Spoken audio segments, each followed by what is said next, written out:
convinced about? Tap your neighbor's neighbor. Are you convinced in the power of prayer?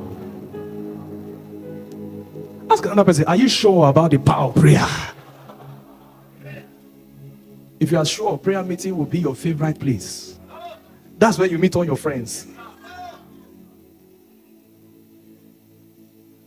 Pastor Chris said, no friend ever visited me without a prayer meeting. When they came to visit him, they started what? Prayer. So my parents said, here, ask them. They knew this man can pray. This one, I just want to inspire you because we will be making sacrifices.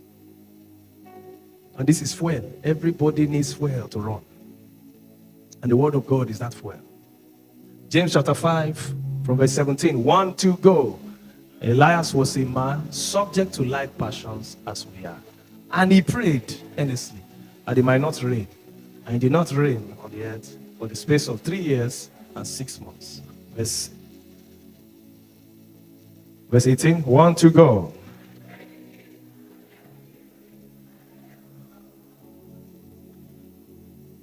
Do you see that the prophets were an inspiration? Because they read them, obviously.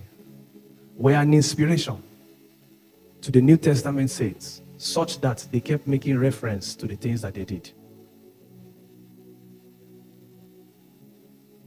The reason they were an inspiration is because their prayers had results. One interesting thing about having results consistently is that people begin to trust, carefully listen to what I'm about to say. The same way they trust God, they begin to trust your prayers. The same confidence they have in God, they begin to have that same confidence.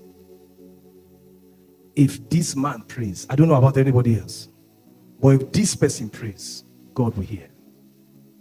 Your prayer becomes, as it were, an extension of God's possibilities. Because that's how anything happens on the earth. God doesn't come to do anything, right?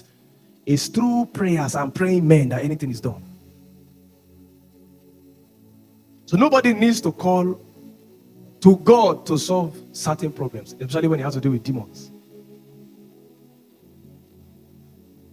Once they can meet a man who has been heavily invested in, they will experience the same thing they would have experienced if they encountered God. That's one of the beauties of this thing called prayer. It doesn't just get your needs met. It makes you a meter of needs now. That's the beautiful thing about prayer.